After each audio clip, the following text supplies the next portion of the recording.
Hey foodies, welcome to Cooking Shooking. Today we are making this paneer tikka wrap recipe. This is a super easy way to make it. I have specially curated it for work from home series. So let's begin Cooking Shooking. So let's heat a pan and we'll add 1 tablespoon of besan and the same quantity, that is 1 tablespoon of oil. Here I'm using mustard oil. Now in medium heat we have to cook this for about 2 to 3 minutes. We are basically making the roux for the tikka. So while this is cooking, let's chop the vegetables. Here I've got 1 capsicum and I've also chopped 1 onion and 1 tomato. This is for 5 rolls. Keep an eye on the besan guys, we don't want that to burn.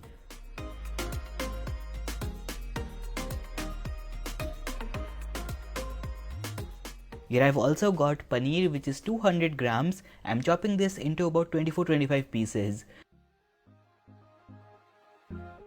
Once the besan goes aromatic and light golden, we will turn off the heat, and yes, you have to turn off the heat. Then we'll add the spices. Here I've got half a teaspoon each of black salt, kasuri methi, garam masala and roasted jeera powder. Next I'm adding half and half, basically 1 teaspoon of chaat masala and 1.5 teaspoons of red chili powder. Try to use Kashmiri red chili powder or paprika because we need great color in this recipe guys, and not a lot of spice. So all the masalas are in for now. We will stir this for a minute. Right now we are toasting the masalas to elevate their flavors and cooling down the roux as well. So after about 1 minute, we'll add ginger and garlic. I like the bite of ginger and garlic, so I'm using fresh, half an inch of ginger and about 4 cloves of garlic.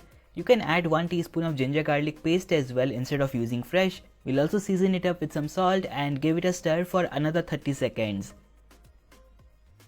So now it should be lukewarm, it shouldn't be piping hot, so it's time to add the dahi, which is 4 tablespoons. This is regular homemade dahi. Once you add the yogurt, start stirring it quickly with the masalas, and once it is mixed with the besan, then no more tension, it will not split guys. Here you can see the color looks great, isn't it? Now we'll add the onion, capsicum and tomato. These are 1 each as I said earlier, and the paneer as well. Now it's time to turn on the heat and we will cook this on high flame until it begins sizzling. It should take you about 3 to 4 minutes. This step will bring the tikka flavor that we all love and it will cook everything. Gotta admit, this already looks finger looking good, isn't it?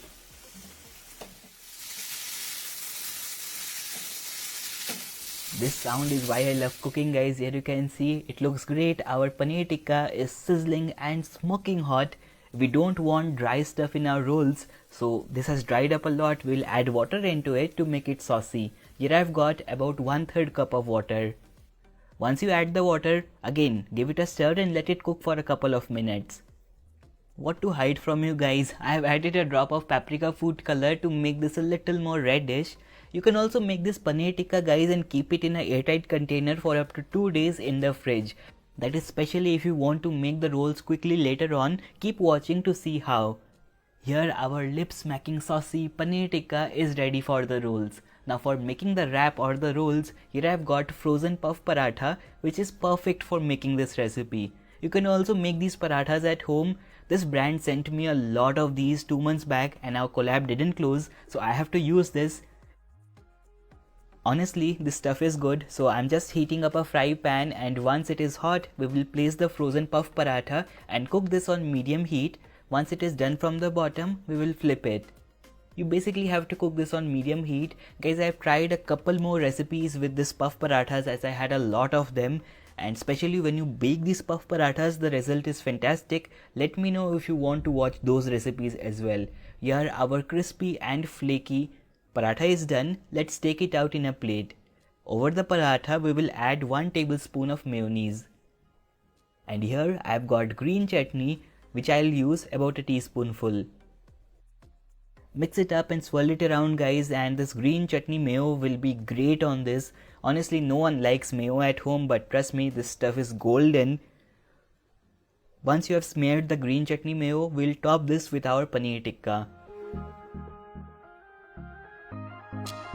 Load it up evenly guys, and then we will top it with some chopped onions, chopped coriander and green chili. These things are optional, you can skip it if you want to, but it makes the experience better. I'm also adding a little bit of lemon juice, and now it's time to roll it up.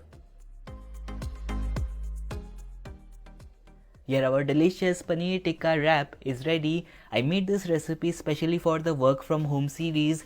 You can just use a frozen paratha, cook it on a tawa, and instead of having to make the paneer tikka stuffing just at that time, you can pre-make it and keep it in the fridge. When you want to eat it, heat it, stuff it in the roll and enjoy homemade paneer tikka rolls, guys. These will be much better than the ones we used to have outside. So when are you making them? How was the recipe, guys? Try it out, share feedback with me. You will totally love the textures and flavors in this one.